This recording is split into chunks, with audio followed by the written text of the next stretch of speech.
Hello everyone, welcome to my channel. My name is Adrienne and I'm a communications consultant and university lecturer. In this video, I'd like to tell you about how to close your speech or presentation. I had made a video earlier about how to begin your presentation, and at one point you need to close it as well, hence my motivation for this video. If you'd like to look at the openings, you can click in the window, or I also link it below for you to look at later. Before the do's, let me begin with some don'ts. There are a few things that I really recommend you not to do at the end of your presentation. And one of these things is to introduce a new idea. Even if you feel like, oh shoot, there is something very important that I wanted to mention and I forgot, I still have a few minutes. If you had not mentioned it earlier and it's a brand new idea to this audience, it is better if you keep it for later, or maybe you can bring it up in personal conversations after your presentation or speech. In your concluding portion of the presentation or in your concluding paragraph, do not introduce any new idea to your audience. That is one of the don'ts. Another issue towards the end of presentations and speeches tends to be the time limit. And I have oftentimes seen presenters turning to the organizers and asking them, Peter, do I still have a few minutes here? That is a definite don't. It comes across unprofessional. It also makes your audience a little bit nervous because they are sitting there thinking you are in control, you have this organized, practiced, whatever. So they would like to trust you that everything is going to go smoothly. And if they see you starting to behave like that, all of a sudden they are going to be nervous for you, like, oh no, she's running out of time. Is she going to be able to finish? So even if you're not confident that you will be able to finish everything that you wanted to say, I think it's important that you don't state that to your audience and maybe try to find out what time it is in another way. It's okay if you look at your own watch, or maybe there is a clock in the room where you are presenting, and just try to gauge the time and conclude your presentation as best as you can. Another don't when it comes to finishing or concluding presentations is saying something like, well, that's all for me. Are there any questions? The audience at the end of your presentation, from the logical flow of it, should know that this is the end now. And whether there was a Q&A session or not was probably decided before, so act accordingly. If there wasn't a Q&A session planned, then don't ask if people have questions, because likely there will not be time for it. And if there was one planned, then assume that your presentation was interesting enough that people will have questions. So then you can just announce, I am now ready for questions. Now let's move on to the do's. One of my very favorite talks is the one Sheryl Sandberg gave on the TED stage in 2010. In case you don't know Sheryl Sandberg, she is the COO of Facebook. She has been in this position since 2008. The title of her talk is, Why Are There Too Few Women Leaders? Unfortunately for us, her talk is still timely, and it really is just a wonderful example of how to weave personal stories into a non-personal, generally applicable message, and how to begin a talk well and how to end it well. Why we have too few women leaders, Sheryl Sandberg, 2010, I recommend it. Sheryl Sandberg is very good about sharing personal things and making her talk, her message,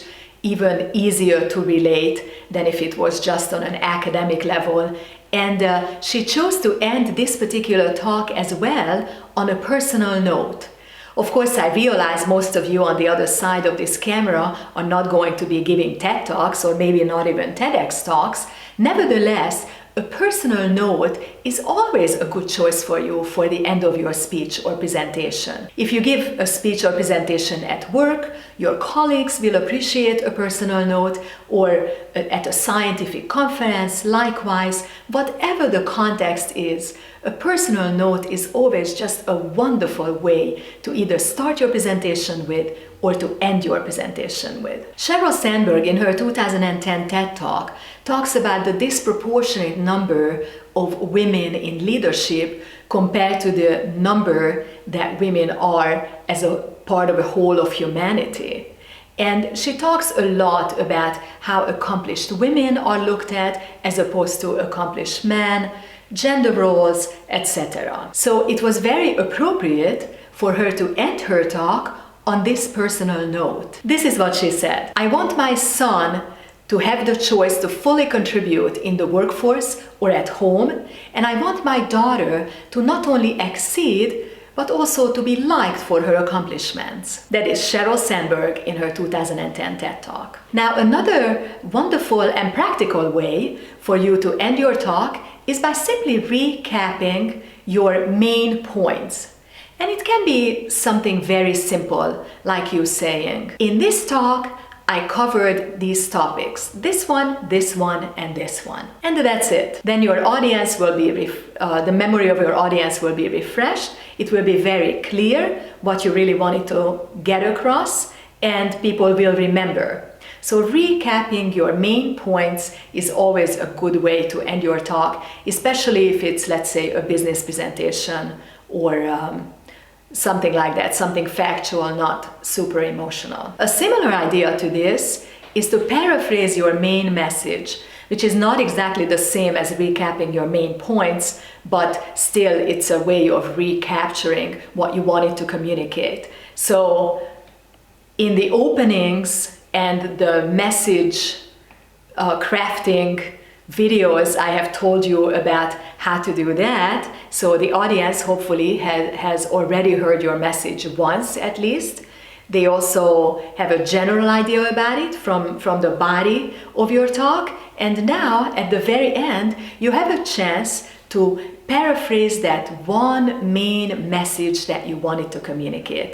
It will make the whole talk more memorable, and your audience will appreciate the reminder. And the last method that I recommend is just a simple, concisely stated conclusion. In my video about openings, I had already brought up Alex Honnold's example, who is a young rock climber who gave a TED Talk in 2018 about his amazing accomplishment of free soloing a 3,000-foot rock. And I really like the conclusion of his talk as well. His last sentence in the talk is, "It was the climb I wanted, and it felt like mastery." It really is an amazing accomplishment. I do recommend a documentary about him as well as the talk. And this short sentence just summarized what his talk and what his feat was about. So it was very clear to the audience what he wanted to communicate. So again, the last method is just a concise conclusion that you can state as your very last sentence. Lastly, if your talk was a call to action, then don't forget to let your audience know at the end how they can join your movement, how they can contribute to their organization, so how they can become involved and how they can follow up on this wonderful, inspiring talk that you just gave. For example, if you happen to be giving a presentation for the organization For Oceans, which is an inspiring organization dedicated to cleaning up our oceans, then I'm sure the audience would like to know how they as individuals can contribute. So you want to share that. An email address, a phone number, a form to fill out, whatever it is, be sure to mention it as part of your talk. So again, you can finish your presentation by ending on a personal note, recapturing your points, paraphrasing your main point, simply drawing a concise conclusion, and if your talk was a call to action, then be sure to let the audience know how they can follow up. Thank you for watching this video. Be sure to subscribe and also hit the little bell so that you can be updated on new content in a timely fashion and not ever miss out. Thanks again. Have a wonderful time presenting. Take care now.